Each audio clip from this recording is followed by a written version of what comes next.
Hello, body projectors. Little message for you this week, hopefully to support you in your continued journey to progress and wonderful health. So I've got a few notes if you wonder why I kind of look over here, because I've decided to start making a few notes. I think it will help keep me on track with these vlogs that I make. So, first thing I want to say to you all today is, if you're watching this, it's safe to assume that you are one of the above. Currently working out. 2, looking to get back to working out. Or 3, looking to start working out. The point is, if you're watching this video, it's in you, that desire to exercise and move forwards.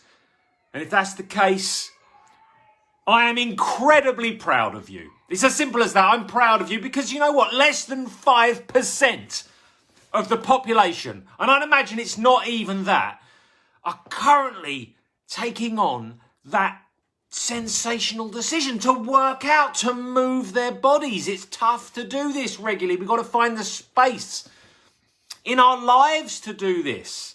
And if you are working out or thinking about working out or finding a way towards that commitment, you have to show a plethora of strengths, from resilience to fortitude to courage to good old-fashioned grit. You can't do it without these things. And so you're demonstrating that, and that's why I say, in no small way, if that's you, I'm proud of you. And carry that. Because if I'm proud of you from the distance, you should be incredibly proud of yourself. It's a huge thing. It's an enormous thing, and one of the biggest things in life, because we know that this physical health, it extrapolates into our emotional health, our mental health. And I'm not making any broad promises there. I'm not saying it's going to do this, I'm going to do that. But we do know the difference it makes. And it does take strength, and so I'm proud of you. The next thing I want to do, and I'm going to tell you a little story here, if you don't mind, if you've got a few seconds as I cross my legs and sit back and take a sip of my tea. I'm going to tell you a story, and I think it's relevant. Actually, I don't know why it came to me, but I remember my youngest son's first ever sports day. Any of us who've had children, or most of us have been in a sports day, right? And the races. And my son's not tremendously fast. I'm not talking here to talk about how fast he was and how he won the sports day. But I felt it was when a kid's first sports day, it's quite important to them, isn't it? They're lining up and they're doing different things, whether it's a race or an egg and spoon or whatever it is, a sack thing. Doesn't matter. It's important to them. Like, their world is small. So this is a big deal. And he was in this race, and I was there, and as we are, all the parents clapping, and, you know, come on, everyone's cheering and encouraging. And he spent the vast majority of the race looking to the side. He was in front for a little bit, and he was looking, and he spent the whole time looking over his shoulder, right? He was like this, and it was taking up so much of his energy seeing where everybody else was. And so I said to him at the end of the race, because he kind of fell back, the more he was looking at other people, the more he was falling back. I said, run your own race. I said, it doesn't matter where everyone else is. You're as fast as you are. You can't change how fast they are. Looking at them isn't changing their speed. All it's doing is it's slowing you down. You know, and then he sort of, you know, he kind of got it. And I won't say that in future sports races he was laser focused on the front, but it's such a funny comparison, and not funny, but it's this comparison thing. We spend time looking at other people, don't we? We waste energy looking at somebody else's speed, looking at someone else's progress, looking at someone else's life. I say that because we all do it. It's probably built into human nature. And it's not having any impact. It's not going to change anything about us. So what have I taken from this? And that is give your personal best.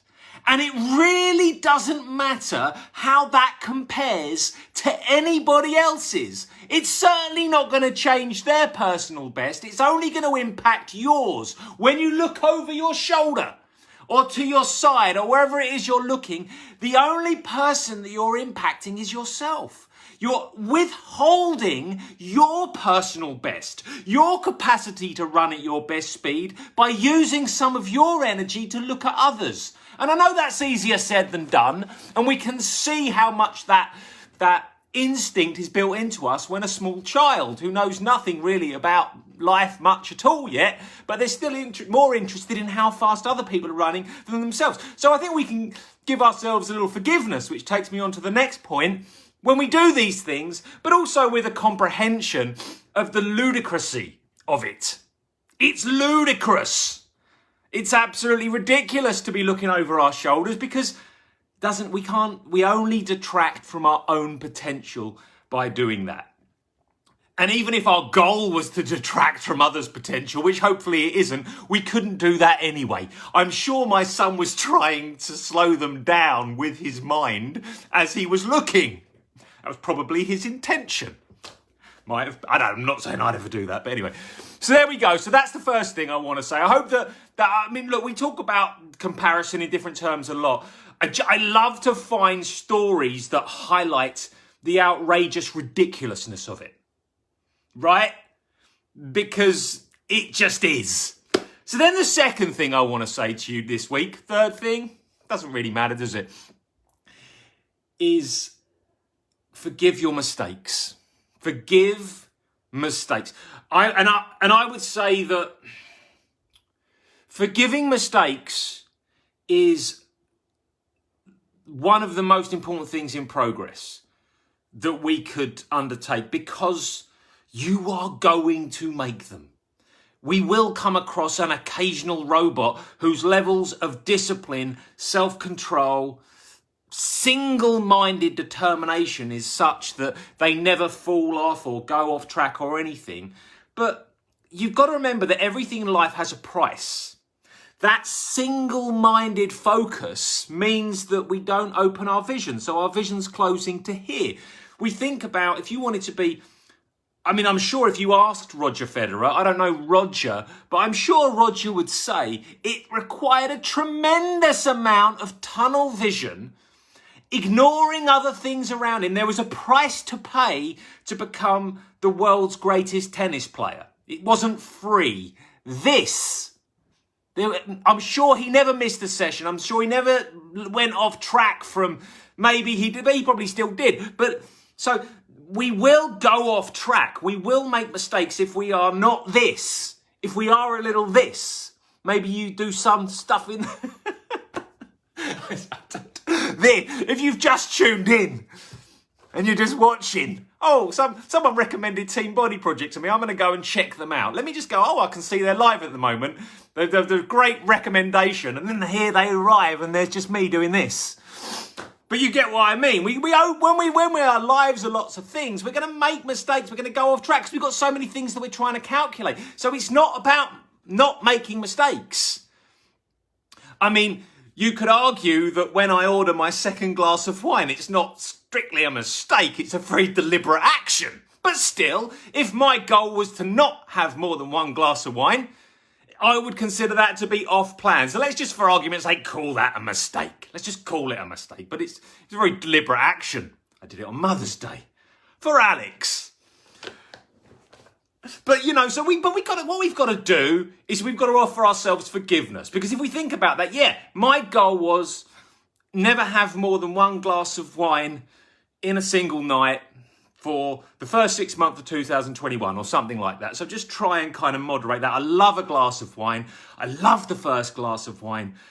I feel this guilt in the second one. So I don't like that. I'm not saying you shouldn't have it. I don't like that. So my rule was only have a single glass of wine, right? So and it's been working pretty well, but then we're out for Mother's Day and there's lots more things to take into account now. We're having a nice time, a nice chat. We're celebrating something important. So we could argue it's not a mistake, but regardless, what's important is I wake up today and I smile about it. I laugh about it. I don't say, Daniel, you're broken. Daniel, you can't keep a promise. Daniel, you didn't stick to the structure. No, I just doesn't smile. I'm human. That's it. Doesn't matter. Done it now. Maybe I'm not going to be world champion tennis player. Maybe I'm not going to get on the cover of Vogue magazine. I don't know, whatever it is that anybody might be pursuing. Doesn't matter. Smile, move on, carry on. Certainly not going to say, because of that, I'm now not going to do that. And I'm also not going to say, because of that, although you might do this, I'm going to do 2 workouts today. No, I'm not going to do that either. I'm just going to get back. I'm just going to get back on my horse. That's it. Simple. Smile. I'm imperfect. I made a mistake. Life is that. I just don't know what that is. But whatever it is, it's what it is. We're that. Maybe you're that. I don't know. Doesn't really matter. Anyway, next thing I want to say to you today is to respect your body. Because I think that respect, from that one simple thought, respect my body, show my body respect, I think we can then broaden that to every important aspect of health. I'm respecting my body. Exercise, respecting my body, respecting its need, its desire to move to the capacity it currently has or within that realm. That's respecting my body. Respecting that my body is worth that effort. Your body is worth that effort. It's the respect. A term we use a lot is love, and I like both words. I think they're both nice words. Over the years, I've become more of a fan of respect. I've become more of a fan of respect because I think respect asks of us to do, or and maybe you can, I don't know, it doesn't really matter, but for some reason that word, and maybe the other word resonates more with you, doesn't matter which, but for me, when I think about respecting my body and the decisions I make, and again, it doesn't have to be continuous and perfect, but it really works for me. That thought really, my body's worthy of my respect. What does that respect mean? It means listen to it.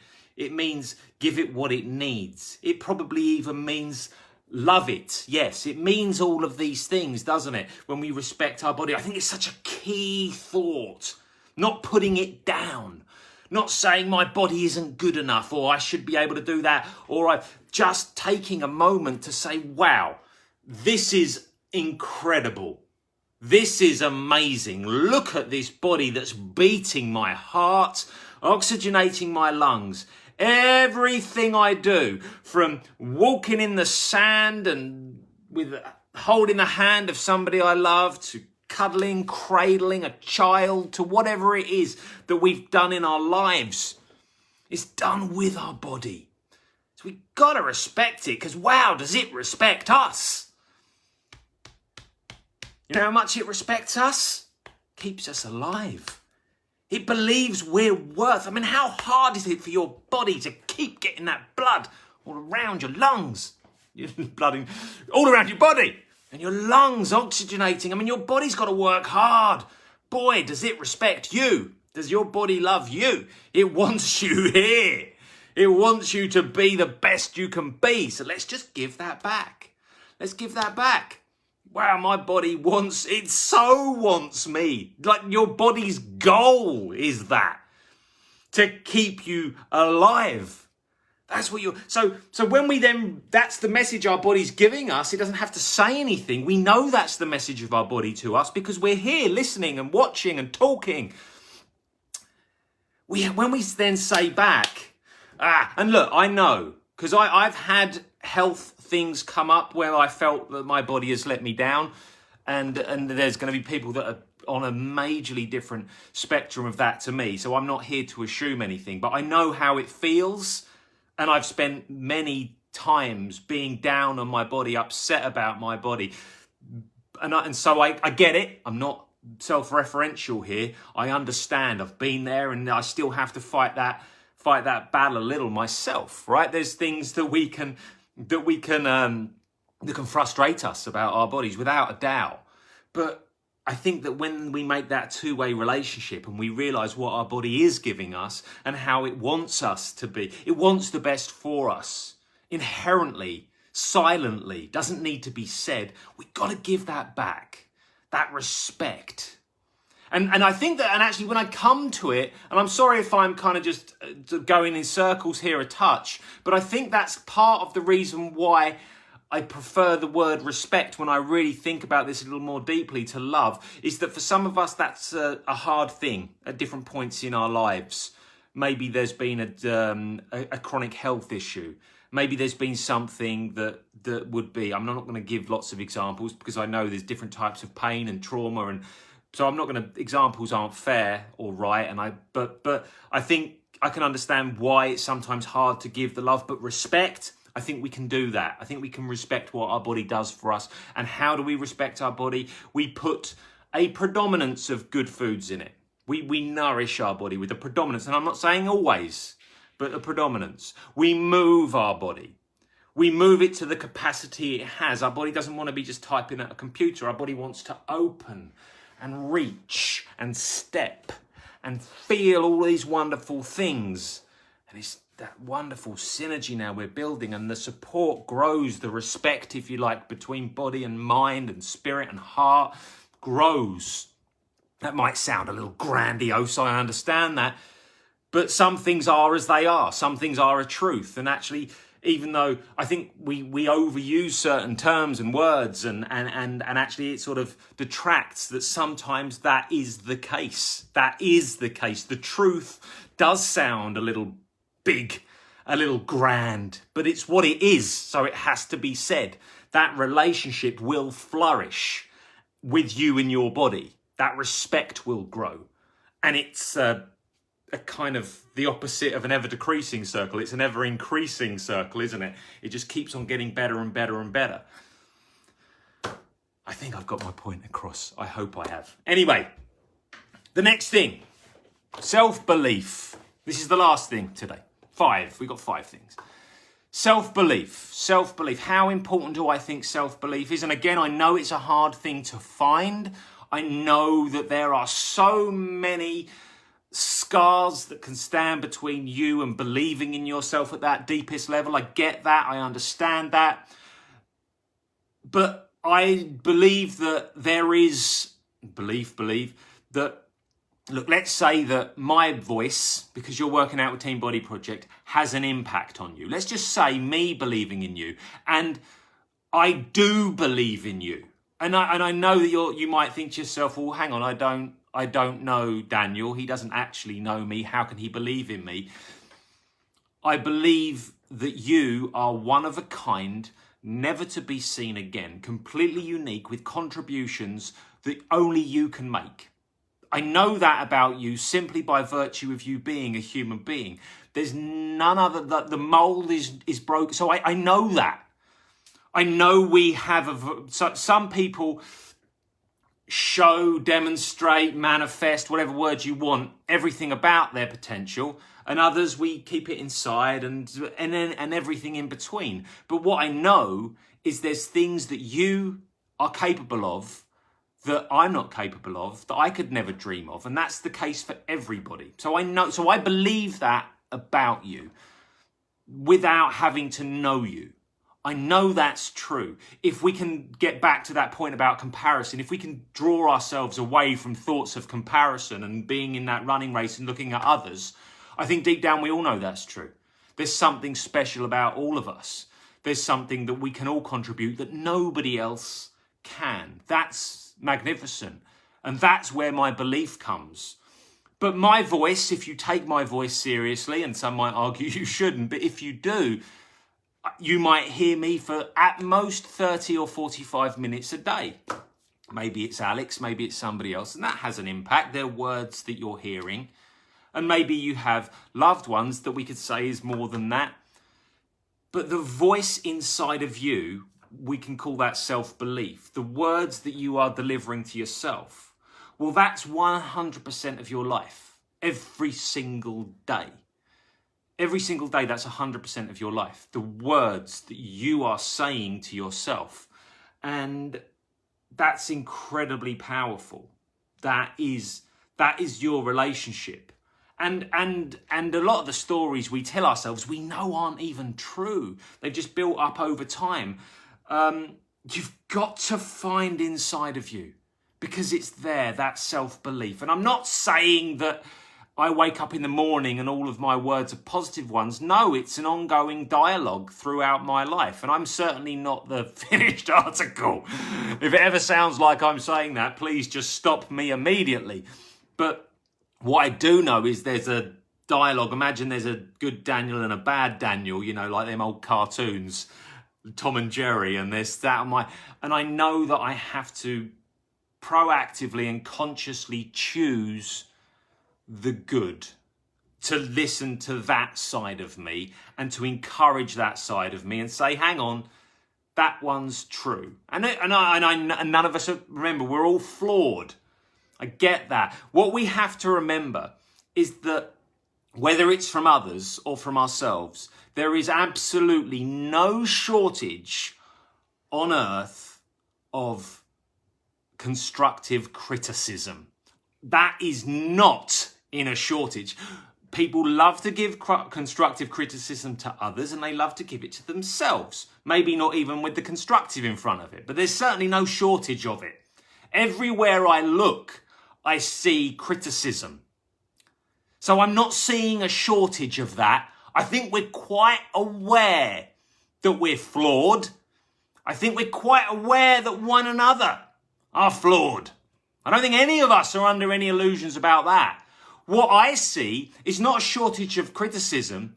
I see an absolute drought of encouragement for others, and of encouragement, a famine of encouragement. And that message of encouragement has to start from within. And that's not to say that we don't know there's things that we do wrong and get wrong. But that message is not in shortage.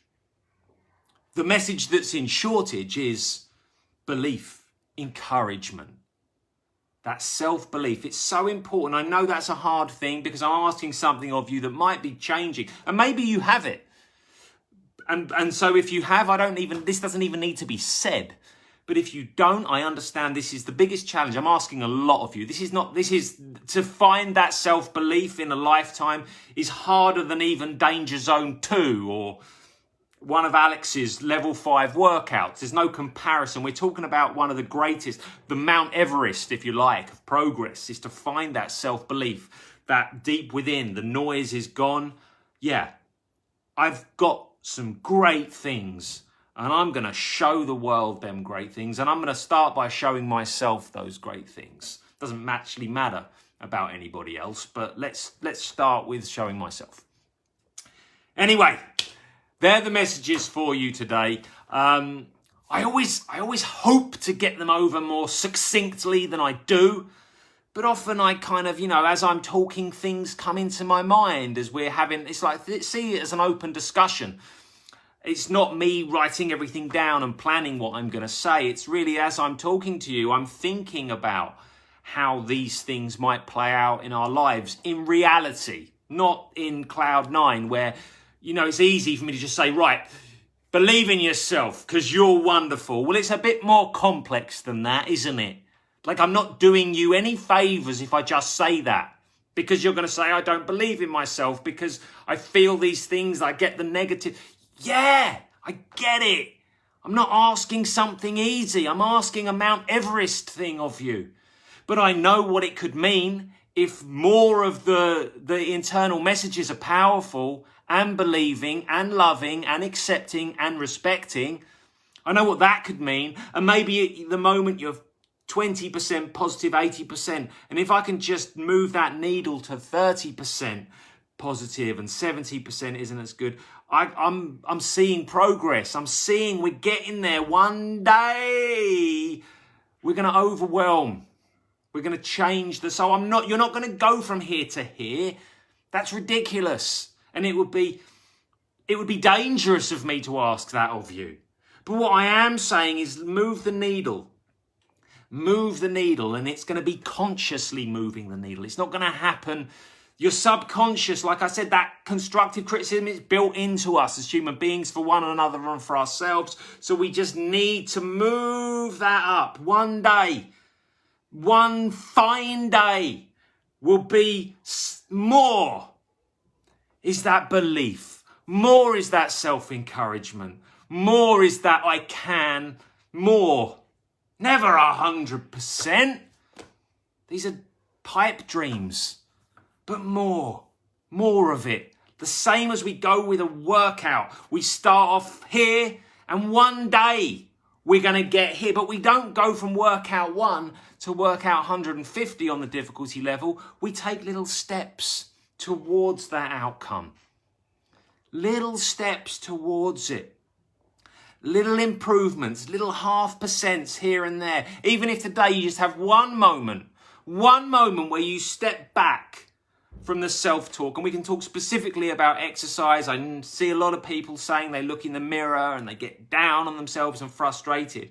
Even if you do one thing today where you stop yourself and say something positive in that space, something really good about yourself in that space, we're off. We're off. We've made a change. We've lit the fire, if you like. We've sparked it. It's off now. We're going. We can do this. The change is coming. The change is going to come. It is. But it starts, doesn't it, with that ignition. Boom. And you've got to ignite it. Anyway, I've just done exactly what I said I'm not going to do, which is removing the succinct message, broadening it. Team, so much coming at Body Project at the moment. It's outrageous. The new Mishmash 10 workout plan. Mishmash 10 plan is now here. It's arrived and it is sensational. It's sensational, Mishmash. Progress, real progress, Mishmash. It's so good. So effective. I would go as far to say, and remember, I have no interest in promoting how good Mishmash is, because it's one of the few things I am not involved in at all. So really, you might argue that it's in my interest to say it's pretty good, but no, because I've got to be honest with you, it's so good. It's so good. I do have a little twinge of the envy, jealousy when I look at what Alex has put together there. It's incredible. The energy, the pacing, the movements, the outcomes. It's so good. It's so good. And I know we're going to have to build on that, because people are not going to be accepting that that's it with Mishmash. They're just not. And nor should they. There needs to be more. It's that good. And I need to stay out of the way if we're going to keep it that good. Then we've got Train with Alex, which is kind of almost like a mini total. It's got the resistance, it's got the cardio, it's continuous, it's tough, it's fabulous. And then I've put together a new workout that's going to become a plan, which is in and out. It's 10 minutes. And I basically turn up for these 10 minutes. And this might be an add-on, or it might be... It could equally be a standalone when you're really busy, but you still want to get all your muscles worked and your cardio as well. Like with everything with me, very simple. No complex moves in there. I'm not trying to reinvent the wheel. We're just having a bit of fun. 10 minutes. I start the timer. Bang. Let's get it all done in 10 minutes. Boom. Come on. Done. Right? Great stuff. I'm really excited about that. That feels like the right space for me at the moment. And we've got more repairs, 2 more repairs coming this week as well. One of them is very much in the realm of repair 1, where we did stretches, we did flows, we did cardio resistance. And then repair 4 is just so much fun. It's with Tosh and Kristen, and we have a hat.